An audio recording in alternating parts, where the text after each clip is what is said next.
Hello दोस्तों, नमस्कार। स्वागत है आप सभी का अनीता जी की दुनिया में। दोस्तों, आज हमारी ये जो दुनिया है ना, बहुत बड़ी हो गई है। मैं बहुत खुश हूँ। बहुत दिनों से आप लोग चाहते थे कि अनीता जी आप मास्टर शेफ में आइए, मास्टर शेफ में आइए। तो मास्टर शेफ में तो आ ही गए हैं दोस्तों, और आगे जो भी होगा वो आप लोगों की मर्जी से ही होगा। और यहाँ तक पहुँचाने में आप लोगों का बहुत हाथ है दोस्तों। मैं तो आप लोगों को जितना भी बोलूं कम है। तो दोस्तों, चलते हैं अपने गांव। बहुत से दोस्त पूछते हैं कि आपका नाम क्या है अनीता जी, आप कहाँ से हो, क्या हो, कैसे आए हो यूट्यूब पे, अपना जर्नी बताइए। बहुत से लोग बोलते हैं। तो मैं सोची कि वीडियो बनाऊंगी, समय नहीं मिल पा रहा था दोस्तों कि मैं वीडियो बनाऊं। और अभी तो देखिए, ये वीडियो बना रही हूँ, 2-4 दिन, 5 दिन, 10 दिन के बाद ही जाएगा। मेरे को पता है, क्योंकि वीडियो को बना के देना, फिर एडिट करने से बहुत समय लगता है, आप लोगों को भी पता है। तो सबसे पहले दोस्तों, मैं आप लोगों को बता दूं कि मैं बिहार की रहने वाली हूं। तो दोस्तों, सबसे पहले बता दूं कि मैं बिहार की रहने वाली हूं, और आपकी अपनी अनीता, जो कि हमेशा से आप लोग पसंद कर रहे हो।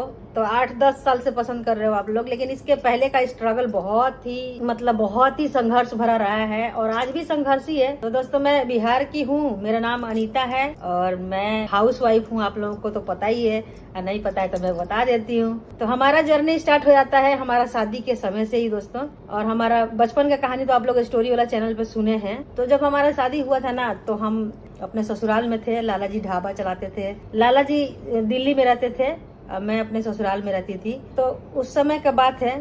उस समय तो मतलब घरों में, हमारे घर में खाने को भी नहीं हुआ करता था कि हम समय से मतलब कुछ आदमी बना के खा ले। मतलब रोज कुछ ना कुछ प्रॉब्लम रहता ही था घर में। जैसे कि हर रेसिपी के पीछे ना हमारा एक ना एक स्टोरी है। जैसे कि रेकवच मैं बनाती हूँ, आप लोगों को बहुत पसंद आता है। तो रेकवच जो होता है ना, वो अरबी के पत्ता से बनता है। आप लोग पूछते हो कि मतलब ये आपको इतना पसंद क्यों है, तो मैं आपको आज बता ही देती हूँ। जैसे कि रेकवच हो गया, बरसात के सीजन में होता है पत्ता उसका, और रेकवच हम लोग बना के खाते हैं, उसका नाम होता है रेकवच। वैसे तो अरबी का पत्ता ही है वो। तो सब्जियां नहीं हुआ करता था बरसात के दिनों में, तो हमारी सासू माँ जैसे कि काट के लाई। जिस जगह पे झोपड़ी अभी देखते हो ना आप लोग, उस जगह पे जंगल हुआ करता था। वहीं जैसे 1 साल लगा दिए तो 10 साल 20 साल वो चलता रहता था पौधा, वो खराब नहीं होता है।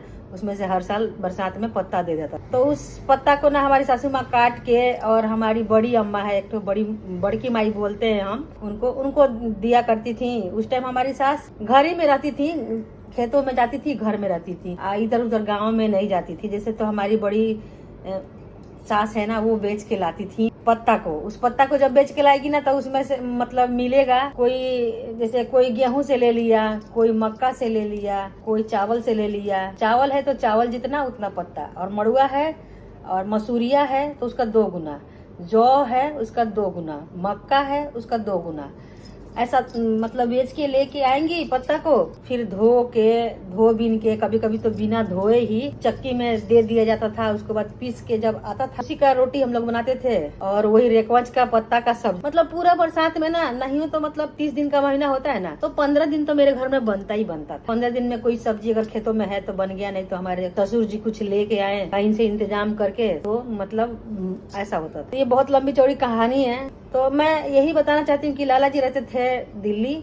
लाला जी 20 साल की उम्र में ही चले गए थे दिल्ली, घर का स्थिति ठीक ना होने के कारण। और मेरा जो मुंह दिखाई पैसा मिला था, उससे गेहूं खरीदाया था मेरे घर पे। तो आप समझ सकते हैं कि कितना स्थिति खराब था उस समय, आपको भी पता चल गया होगा। और उसी में से 150 रुपया लेके लाला जी गए थे किराया दिल्ली कमाने के लिए। ये बहुत लंबी चौड़ी स्टोरी है दोस्तों, छोटा कहानी में खत्म नहीं होगा। तो मतलब बहुत से दिक्कत झेले हैं दोस्तों हम। और उसके बाद जब हमारी अंजलि हुई, तब हमको मतलब इतना दिक्कत हुआ कि अस्पताल, हमारा प्राण निकल गया है। तब हम अस्पताल गए हैं छपरा शहर में।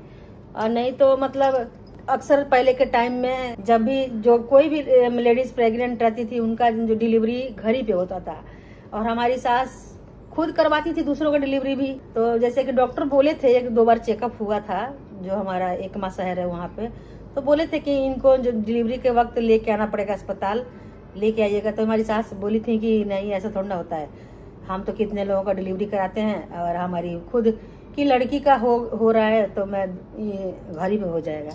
जब 3 दिन अंजलि का जन्म नहीं हुआ, जब मैं मर मुरा गई थी, तब गई थी मैं छपरा अस्पताल में अंजलि हुई। हमको नहीं पता कब हुई कब नहीं। उसके बाद 2 दिन तक हमको होश ही नहीं था। उसके बाद होश आया है तो मैं किसी को पहचान ही नहीं रही थी, ऐसा हो गया था मेरे साथ। मतलब बहुत ही बड़ी घटना है ये, संक्षेप में आप लोगों को बताना पड़ेगा।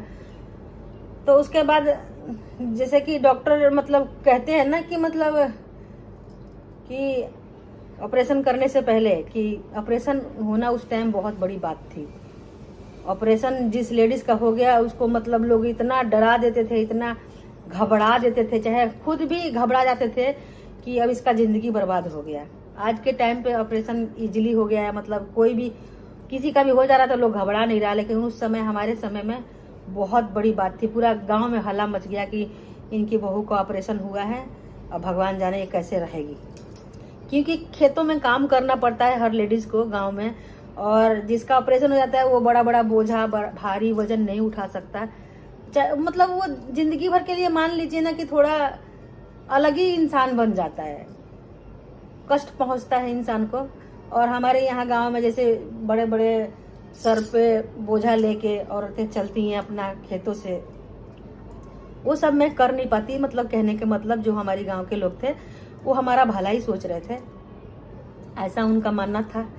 और मैं उसके बाद जब मेरा होश आया तो 2-3-4 दिन के बाद मैं पहचानने लगी थोड़ा थोड़ा। तो मैं पूछी, मतलब लाला जी को पूछी कि वो कहाँ है, मैं कहाँ हूँ, मतलब मन में जो भी आ रहा था सब बात पूछी। और मैं यहाँ पे कैसे आई, मतलब मुझे कुछ नहीं पता था कि मैं कैसे वहाँ अस्पताल में चली गई थी। तो बताया गया कि वो आए थे और चले गए। लाला जी को बताया गया कि हमारी ननद बताएं कि वो आए थे लेकिन चले गए, वही तो साइन किए थे तो ऑपरेशन हुआ है तुम्हारा। हम बोले ऑपरेशन क्या होता है, मुझे कुछ नहीं पता था कि क्या होता है ऑपरेशन क्या नहीं है। और चले गए। फिर मेरे मन में ना एक अजीब सा हुआ कि आए थे वो और चले भी गए, हमको पता भी नहीं चला। और मतलब बहुत सी बातें होती है घर परिवार में, वो क्या बताएं आप लोगों को। तो वो सब बात था। तो मैं नहीं देखी थी लाला जी को। अंजलि हमारी 10-12 दिन की हुई थी जब घर पे यहाँ पे लेके आए। तो घर पे इतना परेशानी था, अभी तो इसका बहुत लंबा स्टोरी है, मैं आपको बताई ही नहीं। हाँ, तब मेन बात आ जाती है कि ऑपरेशन के लिए पैसे कहाँ से आएंगे। ऑपरेशन से तो अंजलि हो गई मेरी, हैं, ऑपरेशन के लिए पैसे कहाँ से आएंगे। प्राइवेट में ऑपरेशन हुआ और फिर हमारे बाबूजी अगल बगल किसी से मतलब ब्याज पे पैसा लिए होंगे। वो पैसा मतलब ले आके कहीं डेहरी में रखे थे, उसमें से पता नहीं कौन, हाँ 16,000 रुपया उस टाइम लगा था अंजलि में मेरे। 16,000 रुपया लगा। तो पैसा लेके आए थे तो डेहरी में कहीं रखे थे कि मतलब जिस दिन मतलब जाना है उस दिन लेके जाना है, वहाँ पे दिया जाएगा, नहीं तो डिस्चार्ज नहीं करेंगे। अब किसी से पैसा मांगे हैं तो मतलब समय लगता है, कोई 5 दिन के बाद देगा, कोई 10 दिन के बाद देगा। तो ऐसे ही मेरा मतलब डिस्चार्ज होना था मेरा 10-11 दिन में, तो 15 दिन लग गया पैसा ना मिलने की वजह से। डॉक्टर डिस्चार्ज नहीं कर रहे थे तो पैसा ला के और रात को रख दिए थे कहीं अनाज वाला डेहरी में। उस डेहरी में से पता नहीं घर में कोई मेंबर, घर ही के कोई मेंबर निकाला होगा, 2,000 रुपया निकाल लिया कोई। फिर हमारे जब ससुर पैसा लेके वहाँ पे गए तो डॉक्टर तो बोला कि 2,000 और चाहिए, 2,000 नहीं दोगे तब तक हम नहीं छोड़ेंगे। तो मतलब कैसे भी कैसे करके कोई हमारे गांव के एक डॉक्टर थे, वो उनको मनाए कि हम दे जाएंगे, अगर ये नहीं दे पाए ना पैसा तो हम दे जाएंगे। वो मतलब हमारे बाबा लगेंगे, वो जो डॉक्टर थे हमारे गांव के वो बाबा लगेंगे। तो वो बोले कि हम दे जाएंगे अगर ये नहीं दे पाए तो बड़ा मुश्किल से हमको 13वां 14वां 15वां दिन छुट्टी मिला था। तो घर पे आए हम लोग, तो फिर वही जो होती है छठी वठी होता है, 6 दिन पे ही छठी होता है। लेकिन मतलब वहाँ पे अस्पताल में ना कुछ खाने का सुविधा, ना कुछ नहीं था सुविधा, बहुत दिक्कत थी। बस वैसे ही अगल बगल से कुछ मिल जाता था तो खाते थे हम लोग।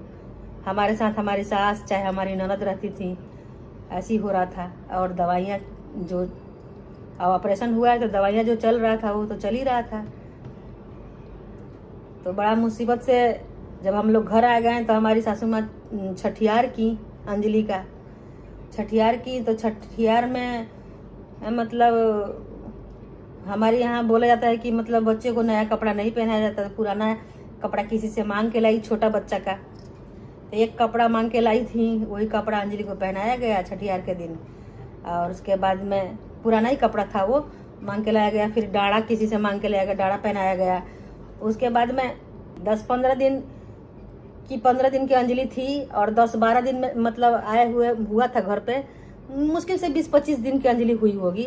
तो हमारी अम्मा जी चली गई थी और अंजलि के पास एक मतलब एक गंजी तक नहीं था और एक मतलब कपड़ा तक नहीं था कि उसको ठंडी के दिन में अंजलि जन्म ली थी अक्टूबर में, तो उसके पास एक कपड़ा नहीं था कि उसको पहनाए हम हैं। तो मतलब टुकड़ा जैसे कि धोती का टुकड़ा, साड़ी का टुकड़ा, कॉटन साड़ी का, उसमें हम उसको ऐसे तह बना के लपेट लपेट के रखते थे। ठीक है, अंजलि को ऐसे लपेट लपेट के उसमें रखेंगे और उसका पोटी वोटी करने के लिए एक दूसरा नैपकिन टाइप का टुकड़ा बांध के रखते थे कि मतलब वो गंदा हो ये गंदा ना हो। तो वैसे ही कर करके मैं रखी थी। 1.25 महीना मतलब 1.25 महीना अभी हुआ भी नहीं था तो हम बाबूजी को अपना चिट्ठी लिखे कि बहुत दिक्कत हो रहा है मेरे को बुला लीजिए। तो मैं वहाँ चली गई अपने मायके। जब वहाँ गई तो मेरी माँ मेरी बेटी को देख के बहुत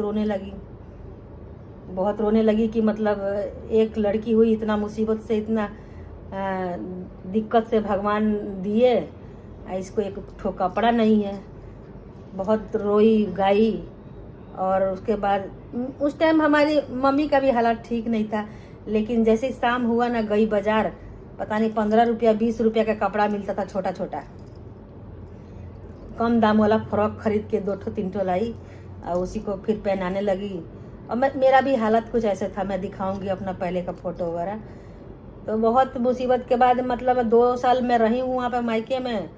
उसके बाद मैं देखी कि लाला जी को मेरे से कोई मतलब ही नहीं है, उधर ही रह रहे हैं, उधर ही खा रहे हैं, घर जा रहे हैं, आ रहे हैं, लेकिन कब आएगी ये कब जाएगी कुछ नहीं मतलब। और वहाँ पे हमको लोग ना ताना मारने लगे कि लग रहा कि इसके ससुराल वाले छोड़ दिए हैं या नहीं आएगी, नहीं जाएगी, ये सब बोलने लगे हैं। तो ये सब कहानी थी। इसके आगे की कहानी बहुत लंबी है दोस्तों, मैं बताने लगूंगी तो बहुत टाइम लगेगा। तो उसके आगे मैं क्या की किसी वीडियो में बताऊंगी। तो अभी मैं फिलहाल दोस्तों समय था तो इसलिए ये स्टोरी बताई, क्योंकि आप लोगों को पता ही है कि शुरू से हम कैसे थे। और बहुत से दोस्त बोलते भी हैं कि अनीता जी आप अपना व्यक्तित्व को मत भुलाना, तो हम कभी नहीं भुलाएंगे दोस्तों, ये बात सच है। और आप लोगों को सारे बातें शेयर करेंगे और बताएंगे कि जैसे जैसे हमारे ऊपर बीता है, जैसे जैसे हुआ है, सब कुछ बातें बताएंगे। तो आप लोग भी वीडियो में बने रहिएगा और देखिएगा। जहाँ पे भी लगे कि स्टोरी मतलब उल्टा थोड़ा सुना दी हूँ तो बताइएगा, मैं दोबारा से आप लोगों को समझाने की कोशिश करूंगी। तो जैसा भी होगा आप लोगों को हम दिखाएंगे वीडियो में, और आगे का स्टोरी आप लोग सुनिएगा जब मैं वीडियो बनाऊंगी। तो फिर मिलती हूँ एक नई वीडियो में। जब तक के लिए आप लोग यहाँ तक देखे हैं वीडियो, तो अपना कीमती सुझाव, अपना कीमती राय देना ना भूलें कि हमको और क्या करना चाहिए, कैसे आगे जाना चाहिए, कैसे क्या करना चाहिए। फिर मिलते हैं दोस्तों, जब तक के लिए बाय बाय, नमस्ते।